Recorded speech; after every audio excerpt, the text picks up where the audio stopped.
Welcome to a very special edition of the RAG podcast with me, Sean Anderson, the CEO and founder of Ofcom Media. This is usually the show where I bring to you stories of growth, of initiative, of innovation in the recruitment sector to support recruitment owners around the world to grow their businesses. And you know, this is a slightly different episode. This is a very special edition of the RAG podcast brought to you on a day we don't normally broadcast the show, live on LinkedIn and again on the podcast channels, to announce an initiative that is very, very close to my heart and the people that are joining me to back this initiative called Project 500. So today I'm joined by Tim Roedel, the CEO of Simply Commerce, a specialist digital commerce recruitment agency headquartered in the South. And I've got Chris Redmond, the managing partner of Redmond, a specialist senior executive recruitment agency also headquartered in the South. And two clients I've worked with for a long time, two people I trust who both came to me within 24 hours last week. No, it wasn't last week, was it? Like early in January with the exact same idea. So, gents, thank you not only for giving me a kick that day, but also joining me on today's show. Thanks for having us. Right, well, Tim, just give us a quick intro. I've had Chris on the show, so I'll ignore Chris for a few minutes because we know he likes to talk. But Tim, do us a favour. Tell the audience who you are and a little bit about what you do. So I am the CEO and founder of Simply Commerce Recruitment.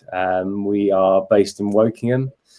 We've set the business up about 7 years ago and had the fortune to engage Hoxo back in the last year when we realised how important marketing was going to be to the business. Yep. And we've had a good relationship with you over the past few months. And when I thought about the best way to facilitate delivering these laptops to schools, I thought, who do I know that's going to get this message out there in the best possible fashion? So I thought I'd drop you a quick note, and it turned out to be a good idea. Hopefully, we're not there yet. We've got a lot to prove, but I'm delighted you did. And Chris, again, a lot of people will know you, but for those that don't, just give us a quick introduction. Yeah, so I am one of the managing partners at Redmond. We're a small organisation that typically focus on kind of accelerated senior level searches. I run the business with Amanda, my wife, and really similar to Tim, you know, I had this moment a couple of weeks ago where I was looking at what's going on and what has been going on for the last 10 months and just thought, can't just be a spectator anymore. I need to get involved and do something. And part of doing something was getting in touch with you, and it looked like Tim beat me to it. Yeah, it was literally like he phoned me on, I think, the Monday or Tuesday night. It was Tuesday night. You sent me a message saying philanthropy. I can't even say that word, but you said, are you up for doing something that will be good for the community? I was like, yeah, of course. And then we had a good chat, and I was like, I love this, but there's a lot to think about. And then literally the next morning, Redder sent me like a 4 a.m. text, like he always does, because the guy doesn't sleep. And then he says, can you make a call at 9? It's urgent. I was like, shit, yeah, all right, what's wrong? Thinking I was in trouble for something. And then he literally just said the same thing. So Project 500, for those of you that want to know, is an initiative where we aim to help 500 underprivileged children that are studying in school in the UK today who do not have access to a device to do the work that they're required to do by law, by government at home. We've done the research. We know that there's over 800,000 children right now in our country who are simply finding it impossible to study. We also don't know in this third national lockdown when the hell this is going to end, right? We don't know if this is going to be the end of March, end of April, nobody knows. So the knock-on effect of every child without a device is going to compound every single day, every single week, every single month, and we don't know what impact that's going to have on our businesses, on our children, on the country as a whole. It is incredible. So, Tim, tell us what was going on in your world, and why did you even think of this idea? So, the idea came to me off the back of my own experience with homeschooling, and homeschooling is difficult at the best of times. It was a couple of weeks ago. It was the end of the week that I first contacted you, and I had spent the majority of my time with the kids from 8:40 until about 3:30 doing the lessons. They have Google Hangouts, they've got print offs, they've got what to do, have work to submit. And it was really, really tough. However, I had the luxury of being able to go into the office. We've got spare iMacs, we've got spare laptops, just pick up the devices and take them home, set them up, and we're good to go. I've got one for each kid. They can have their own classes, all their own setup effectively on the laptops. Yeah. So that's great. And I'm very fortunate to be in that position.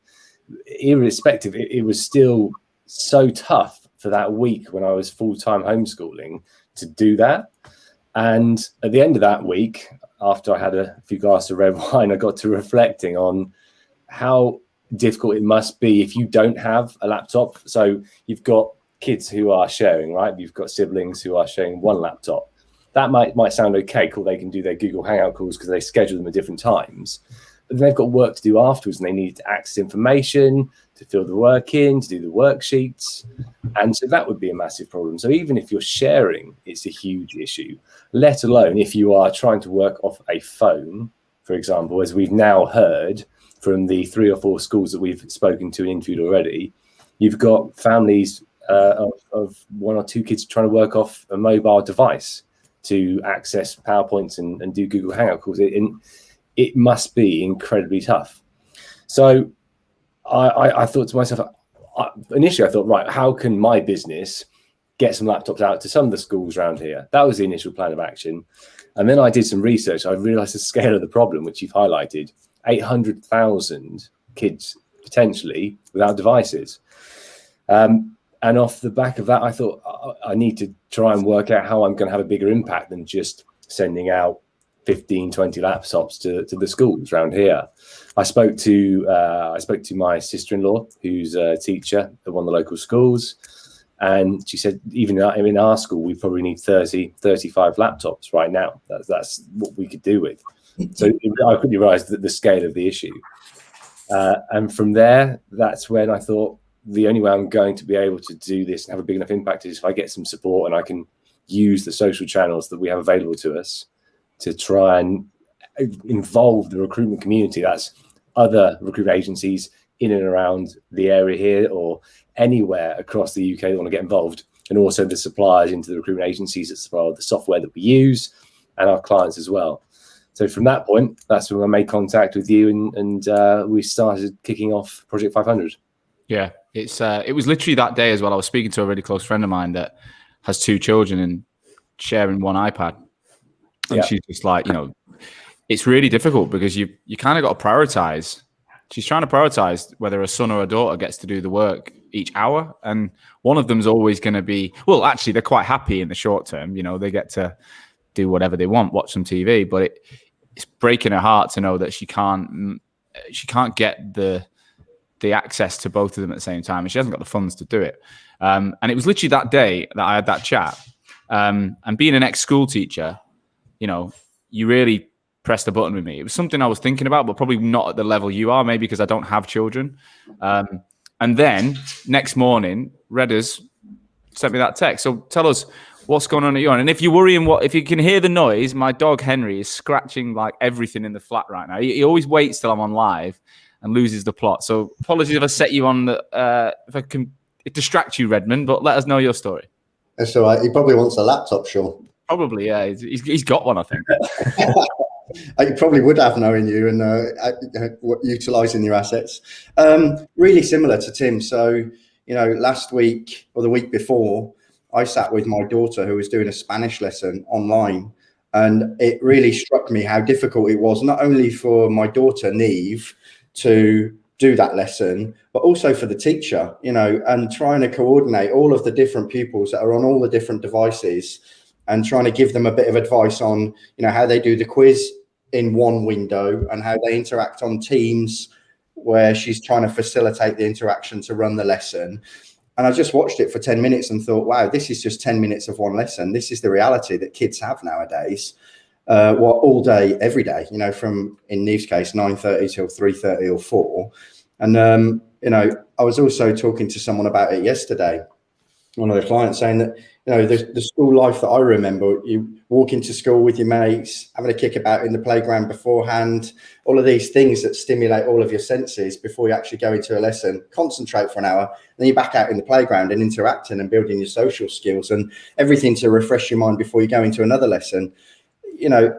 Even for the fortunate kids now, the ones that have got devices that facilitate their learning, they're still sat in one corner of one room trying to stay focused all day, every day. I can only imagine what it's like, for example, in the instance that I heard where there was a single mum, 3 lads, youngest 7, eldest 15, and all of them, including the mum, are trying to use her mobile device to facilitate what they need to get done. And she's trying to work throughout the course of the day as well. And, exactly like Tim said, and you said, Sean, it sort of struck me that, wow, this isn't just an impact on each kid. When you aggregate all of that, actually, this is going to have an echo in our own economy, potentially for years, with the way that it's affecting, kind of creating this educational deficit. And, and then when I called you, Tim and Sean, and thought about, actually, as a recruitment sector, in some way, we're kind of the custodians of talent. We should be proactive about trying to make sure that we mitigate this bump in the road that is happening right now. Well, so it's about short and long-term thinking, isn't it? It's like the thing with this pandemic that I think makes it so difficult for anyone is that everyone's seeing it through their own lens, right? So if you're a student, you've got your own lens. If you're a parent, you got your own lens. If you're an OAP, you got your own lens. If you're a business owner, you got your own lens. Everyone wants something or is struggling in some way, right? And we can't. I mean, we could talk about there's so many issues right now. But this one, when it's fundamentally the children, when people who can't make a difference themselves, and it's families where, they don't have that option. They're forced. It's not like there's a choice right now. These kids are forced to be at home, and the parents are forced to try and educate them. And we spoke earlier this week, didn't we, Tim, to a school that you introduced us to, which we'll be releasing some of the video footage. But they talked about they're still trying to send out like workbooks and work packs to families that don't have access. But that provides a challenge, because then you've got teachers going out, traveling the streets to houses every day and putting themselves at risk. It's insane. Yeah, 100%. And massively time consuming as well, when they're, as they've all mentioned, time constrained too. One of the other things that they raised is even when we achieve our Project 500 goal, we've got other areas to look at, like how are we going to help with the facilitation of setting the laptops up, and everything is meant to be printed as well right now. So all the lessons that are sent through are to be printed, but not everyone has access to a printer. So I think this is the starting point for us, really, is to try and get the devices, but there's still other hurdles that we need to help them overcome. Exactly. When you both reached out to me, the thing I said was, look, I think the marketing side and getting other recruitment owners. I mean, it's not just recruitment owners. We don't really care where the money comes from. Let's be honest. We want to raise the cash and we want to get the laptops. But we all said, recruitment owners typically are of a similar style, similar type of mindset, entrepreneurial, passionate, giving people who, often have families, often are trying to run their businesses, aggressively. And we thought if we're talking about 30, I mean, the number changes every day. So circa 30,000 in the UK, circa. That if everyone even donated, if they just paid for one laptop, or, if the best, we'd hope people could donate, to get multiple laptops, then, our industry can make a difference and do its bit. My question to you guys was how? Like, remember, we were like, it sounds great, but I mean, I'm running around like a blue ass fly half the time trying to run my business, trying to manage a dog who's just eating my leg right now. How are we going to do it? So straight away, Tim, you took on the part of the schools, right? So you said, I got a network to understand the school. So we'll talk about that in a minute. But the first thing was, where the hell do we get laptops from? And that's where, Chris, you came in. So tell us about the deal you've got. So after looking at the market and the sort of horizon of potential suppliers that we could go to, we landed on using a supplier called Keyzone, who crafted a great deal for us that effectively means, Sean, that for £1,000 we can get 6 laptops, and not just 6 laptops in terms of the hardware asset, loaded with Windows 10 as well. And one of the things that we're currently finalising as part of their constellation of what we're going to do is actually configuring those as well, so that literally when that box is opened, you just push start and it pops up. Because Tim, as per what the headmaster said that was on the call with us earlier this week, I can't remember her name, but she said one of the main problems is that when the parents aren't IT literate, the child kind of, suffers from that as well, because they don't know how to set the laptop up. So that's something else that we're going to address. But the motivation really, Sean, was to make it really, really easy for recruitment business owners to be able to go, that's fine, we'll put £1,000 towards this. And actually, I think it's something like 84 grand or something like that we need to raise in order to hit the milestone that we've set initially for this project of 500 laptops to 500 kids. And I actually think if you take the number of entities we've got within our sector into account, as you've just mentioned, we should be able to absolutely smash that if we mobilise as a sector and make, where we can, £1,000 contributions to get some wind in the sails. But I'm pretty confident as well, knowing the number of people that I do who have got a good moral compass in our sector, even if they only chuck a tenner, 20 quid, 50 quid in, what we've arranged with that supplier is that at the end of the week, we're going to reconcile that entire amount, and however much that comes to, we're going to translate that into a number of laptops that we'll then add to the pile as well. So even if people can't contribute £1,000 to get 6 laptops, which would also earn them the right to nominate where those laptops go, everything matters. We're going to have a full tilt on it so that we get as many laptops out as we can.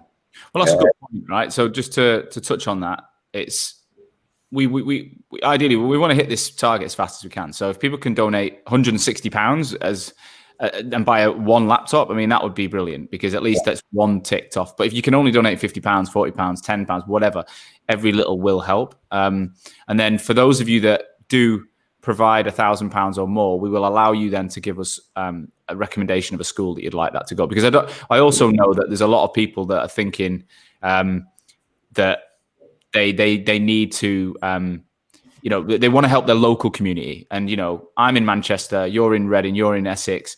Are these guys just going to put it where they want? Well, no. I've nominated the school I worked at called Burley Community College in Sheffield. In fact, it's called the Secondary Academy now. 10 years ago, I was there when I didn't have grey hair. But I've nominated that school. I put £2,000 in. That's going straight to that school. That means there's 16 laptops straight to that school. And that for me is really important, because I know the people is. So if you do give us £1,000, give us the school you want it to go to. Let us know. We'll do the rest. Just tell us the school, give us a name to contact. We'll make it happen. I just want to say, Leo Harrison from Chapter 2 has just commented, Chris, Chapter 2 will support this. Get in touch. £1,000 done. Awesome. Leo, we'll get in touch with you, mate. Thank you so much for that. That's the sort of initiative we've had. I know Vincere, who sponsored this podcast, have messaged this morning to say they'll give us £1,000. We've got on the page at the moment, we're loading some cash from us. There's about just under £6,000. That's what we've put in, but there's also a lot of donations coming in from other people. So I think with all the conversation we've had, we're already at about 15,000. I think that's the number that, from what you've said and I've said.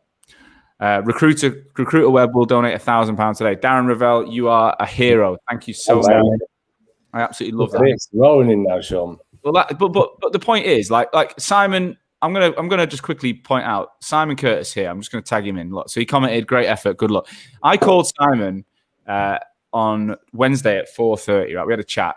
He said, "Usually I'm super positive, Sean, but I needed someone who might be more positive than me for once, because this guy's picked me up." For though I've been through a pretty shit year this year personally, and Simon was on my academy. We're good friends. He's one of my clients, and he's always been there for me. And then this week he phoned me up and he just needed to talk. And one of the things was homeschooling. Now, again, didn't necessarily talk about the access to laptops, but even with access to laptops, he said his 5-year-old has missed 50% of school already, right? Can't read yet at 5 years old. Yet he's 6 or 7-year-old, who's the older brother, could read a book at 5, or could read enough. So you can already see the impact that this pandemic is having on the speed of learning for his children. And, that's with devices. Simon's a business owner. His kids have got access to this stuff, I believe. Imagine how slow it's going to be if they don't. Imagine you've got a kid. Like, we all talk about these areas, right? And the toughest parts of the country. Like, where I grew up, I wasn't particularly great. Wasn't that bad. We didn't have computers in my house. And I know loads of people that came from really tough families, but worked their way out. They worked their bollocks off to get to where they are. They wouldn't have that opportunity now. Some of the kids with the most desire, they don't have the opportunity. They can't do it. Sean, do you know what? There's another point as well, because I think if you think of, what we all appreciate in terms of the importance of IT and all of that stuff to getting us ready for the world that we now live in, it's even more important now. Like, I watched my 10-year-old son, Jago, playing Fortnite, right? And the amount of stuff that he does that I look at and I think, wow, this is like digital preparation for the world that he's in. He's running little adverts himself where he collects cyber currency that goes into his Fortnite account where he can buy skins for his characters. And he plays his music in the background, and he's set up his streaming webcam and all of this stuff. And I'm like, wow, if you look beyond a kid gaming and look at everything that he's done to achieve that, actually that's the fabric of what life is like for us now. How important social media is and content and all of that stuff, particularly in our sector. But it'll be day to day for them. It already is at 10 years old. So, you imagine how that exaggerates the gap for kids that actually aren't warming up the tires now on the skills that they're going to need, not just now, but going into the years where they're going to be doing their serious exams. Yeah. We've just literally put in the donation page from Hoxo in the chat, guys. So if you're watching this live or you're watching this back online, you can see that's the link. We just had Wendy Gannon as well, who said, I'm going to donate £500 today. Would do more, but I'm only just starting. Wendy, that is incredible. Thank you so much. It really is. Tim, just tell us a bit more about the relationship you've got with the schools and how we're going to get, once they've been purchased, what happens next. So I've got relationships with a number of the schools. My sister-in-law's at one. My kids are at another. One of my eldest daughters was another down the road. And those are the ones that we've spoken to so far. Josie, who works for me, her mum's a head teacher. We spoke to her mum, Tracy, last week. And everyone I speak to has a contact or someone that they know who's told them that they're impacted by this or their school is impacted by this. So we've got no shortage of routes to market when we manage to find the laptops. The challenge, of course, is us raising enough money to be able to get the devices. Once we have, it should be quite straightforward. Actually, Chris, you've done a very good job in finding someone or a business to support us with the laptops. That was actually something I didn't even consider. So when I spoke to you, Sean, my plan was, we get some money, we go to PC World, we buy the laptops, and off we go. I didn't even consider the fact that getting laptops in the UK in bulk is a real problem. Yes. Yeah, Chris, you highlighted and said, well, I can secure 500 for us. I was happy to just rock up and try and buy them. But we've got that secured, and those guys are going to help us get the laptops delivered to the schools. Yeah. In terms of how we're getting them and who we're getting them to, that's going to be a fairly easy part of this process because the demand is so high. Of the 3 schools we've spoken to already, approximately 25 to 35% of the students there are either sharing or have no device at all. So the demand is high across every school we've spoken to. We've got plenty more lined up to have conversations with. Yeah. But, actually finding where we're going to get the laptops out to is not going to be the difficult part. And what happened yesterday, Tim? You were on BBC Radio Berkshire, weren't you? How did that go? BBC Radio Berkshire with Andrew Peachy. Wow. For about 2.5 minutes. It's not the rag, though, is it? It's not the rag. It's not the rag, no. But it was interesting because I was all cool. I went and trained in the morning, didn't really think about it. Sat down, they put me on hold. And I realised I was going live. And all of a sudden, I was like, shit. What if I swear? What if I say something wrong? But no, it was good. And we got the opportunity to have a chat. They've got a campaign running. They're getting laptops donated to them. So these are mainly secondhand devices. But I got to outline what we're doing and why we're doing it. And we got some engagement off the back of that on our social channel and on our website. I think we actually got a donation pledged off the back of that as well. And they've asked for us to go back on in a couple of weeks just to update them, let them know how we're getting on and how close we are to the target. Yeah, we're going to do the same in London and Manchester as well. That's the plan. Love that, mate. Well done. Just so you know as well, guys, when you donate on the page, it doesn't... We don't take that money personally. It goes straight to the IT supplier. So we're not holding your cash. We've got no interest in that.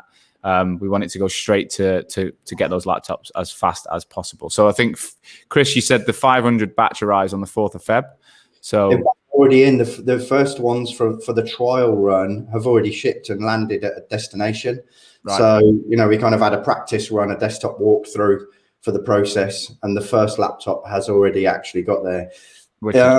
There's just a couple of other organisations, Sean, that I wanted to just mention, if it's okay, that have kind of been part of contributing as part of the initial push. Dave Heron, the CEO at Wilton and Bain Group, has pledged $3,000. So that's really good. My brother at Rakiva and John Spragg, his business partner, have also pledged $1,000, I think, this morning. And I also think that Richard Long at Jefferson Wolf, CEO at Jefferson Wolf, said that they were going to make a contribution. And the thing that I love about that, Sean, for me, which is really important, is I think it's quite rare, especially in such a competitive sector as recruitment is, to get a moment where we can all just kind of, lean in the same direction and put the competitive horizon aside for a second and go, we're going to do something that is actually beneficial for the reputation of our sector. And I think that this is one of those moments that don't come around often. And personally, that's one of the things that excites me most about it. Yeah. I think that COVID and working from home and a lot of the stuff you do, Sean, hats off to you, does bring a unity to a lot of people in the sector. It unites us. And I think this is another thing that will act as a catalyst for that kind of feeling within the sector we work in. I'm hoping that at least. Well, we just had another donation. Lauren Hopkins of Grace Personnel, one of our clients, £1,000 today. Absolutely brilliant. Lauren, you're a star. Thank you so much. No, look, Chris, I truly believe that the recruitment industry gets a bad name. Everyone's convinced that everyone else is shit. That's what I find hilarious about recruiters, right? Every time I meet a company, they're like, the competition's shit. They're all shit. Everyone's shit. They're all sharks. I'm like, hang on a minute. Like, that's what they say about you. And every time I meet a recruitment company and I meet the owner, 90% of the time, I think you're really compelling. You're really charismatic. You're smart. You're focused. You're trying to do good. You're trying to build a business. We all know hey, Henry, shush. We all know there's a few. He's literally barking like man in the background. We all know there's a few. There's always horror stories. Got an opinion. There's horror stories in every industry, right? We know that, but I truly believe the industry is full of great people, full of young, energetic, enthusiastic, entrepreneurial people who will give time to people. Will help. I mean, how much work do we do for fucking free in this industry? I don't think there's another industry out there that does as much for free. Like, it just doesn't happen, right? So no one really talks about that. So when it comes to bringing the industries together, I actually don't think it's that difficult. I think there's lots of clubs out there. There's TRN do a great job of it. Elite Leaders do a great job of it. There's lots of great businesses out there that bring the industry together, but it's really not that tricky. This is just another chance for us to go, you know what? Collectively, every one of you that are donating today or in the future, collectively, the compound effect will be massive. What I'm excited for is once those laptops hit the schools, is to get some evidence back to you guys. Like, we'll get some social from the schools. We'll do some video interviews with those that have received the laptops, and this isn't going to be an overnight fix. Henry going in his cage might be an overnight fix in a minute, but this will not be an overnight fix. This is going to be something that will run through February, potentially March, potentially April. One of the things that I noticed on my post yesterday, so I got a lot of engagement on LinkedIn when I talked about the initial launch, and there was a lot of comments around, can we donate our kit, our hardware, if not on top of or instead of cash? And we definitely will be moving to that in phase 2. We just know that logistically, getting kit from people, checking it, making sure it's of a standard, and it's not just some old crap that's got, it's going to crash on a kid in the first week. We felt that Chris's connection with a brand new device was the best way to go. But at the moment, we're building out phase 2, which will be a way to donate your kit, get it refurbished, I believe, Chris, and then get that out to people as well. Yeah, there's some headline issues associated with recycling kit. Obviously, it's a brilliant thing to do, and if that's the second wave of the push behind what we do, fantastic. There's GDPR issues. There's content issues in terms of what's stored in the browsing history. You don't want some 9-year-old girl picking up a piece of kit and looking into a browsing history of stuff that we wouldn't want her to see. And similarly, there might even be distribution lists for people who were quite senior in businesses that owned that kit. And you get some 14-year-old lad jumping on and sending an email to a distribution list where the auto signature is still in that laptop. And it says, Sean Anderson is sending you X, Y, or Z. You wouldn't really want your clients to receive that. They need to be wiped down properly, rebuilt, and then shipped out. So we're speaking to a company called Outsource International in Newbury, who will hopefully at least give us an insight on to what the direction is that we should follow to get that. And if there's anyone listening who, would like to, who knows how we could do that better, we will do the work. Like, that's the big thing here. We're putting in a lot of time behind the scenes and we're prepared to do that. The whole of Hoxo, like I've literally said, whatever, like design, copywriting, you name it, we'll work through the night, over the weekend. And if you guys give us some information, if you give us a lead in terms of how we could do that, we'll do the rest. Between the three of us and our teams, we've got a good squad. We've got Holly and Mo from Simply Commerce and Roedel that we've nicknamed H&M, who are. Is H&M still going, or have they gone? Are they been bought by Boohoo? Do they know they're called H&M? I don't know. Sure. To make sure this live doesn't actually get crashed, bring Henry into the conversation. Right. There you go. All the sport. One of the things I wanted to mention as well. What do you think? Go on, Not Henry. sure. Not sure. Carry on. I can hear him breathing. One of the things as well that I'm really grateful for is some of the clients that we've got, the internal recruitment teams in our clients have also said we'd love to contribute towards that. So Lisa Molinari is part of the RL100, which is a group that a lot of us will probably be aware of, at Cult Technology Services. And Lisa has said that they'd be happy to participate as well. So, it's not just agencies. I think that anybody, and a lot of the people in internal recruitment have worked in agencies, so they're part of our networks anyway, aren't they? So, but I think that, the opportunity to get a groundswell and a critical mass that could easily hit that target is well within reach for this project. At least I really hope it is. Yeah. Actually, one of the things that you raised briefly, Chris, which is just as important, I think, when we're trying to encourage people to put their hard-earned cash into this project, is that social interaction element. As much as the learning is important, a lot of the kids can catch up on the learning over time, but that social interaction is so important. And what I realised is, what was that, Sean? Feedback. Is it the dog? It's the dog. Yeah. Let me just put him in. You're gonna chill out now. You're gonna relax. Just wants to be famous, Sean. People listening on the podcast later on are gonna be like, "What are they doing?" My French bulldog is just a nightmare. So, and this is the reality of home life, right? Yeah. But it's the as you kind of touched on, Chris, it's that social interaction that's so important. We are all effectively living our lives now on Zoom or Teams or some kind of video engagement. And if we had that removed as adults, I think we'd probably go nuts pretty quick. Yeah. It's not ideal, and I'm pretty done with video calls. Can't wait to actually meet people. But as a second best option, it's great. And if those kids don't have that, it's going to be hugely detrimental to their mental health.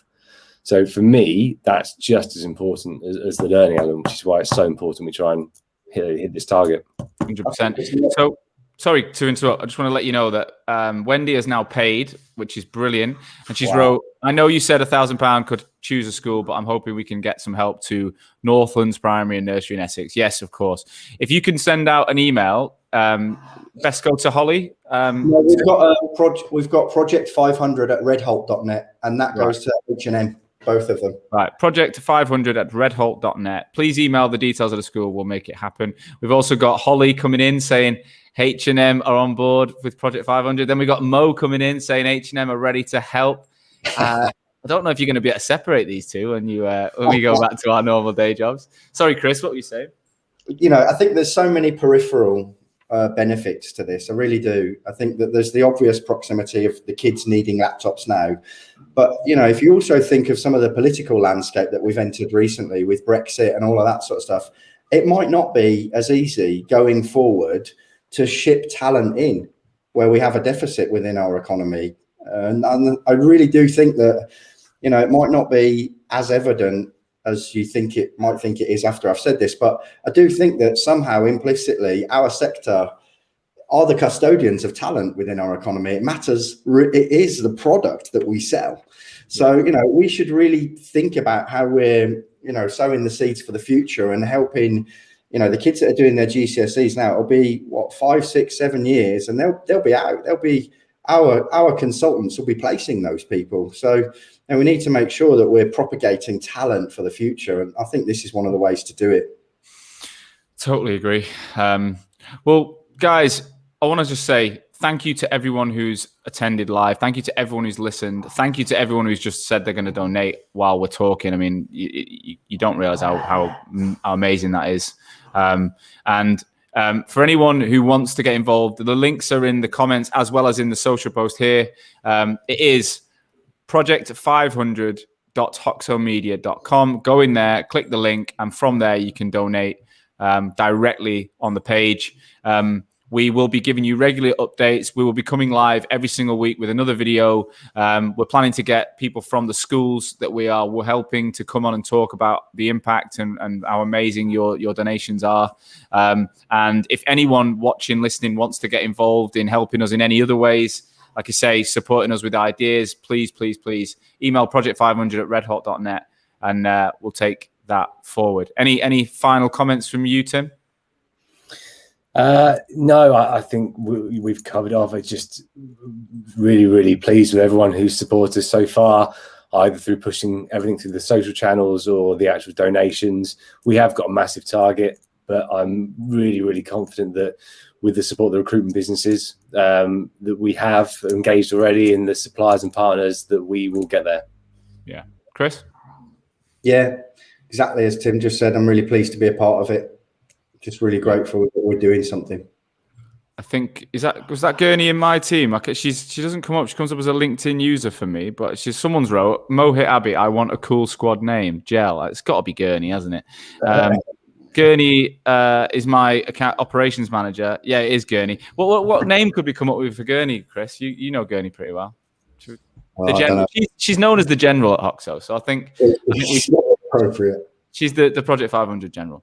But guys, thank you again for listening. I'll be back again next week with a normal episode of The Rag, as well as another episode relating to Project 500. We're not going to go away. This is not an overnight fix, but if together, the industry, we all donate, we're gonna help 500 children have a much brighter future in 2021. And that's just the start, right? This is not something, again, that we don't know when this is all going to end. So it's a case of let's get 500 hit. Let's do it. Let's do it together. And then let's plan the next number. Let's do some more. So thank you for everyone involved. Have a wonderful weekend wherever you are. Give us a shout if you need any help, but please go to that page, donate what you can, and we will update you next week with where we are. Take care. Thanks a lot.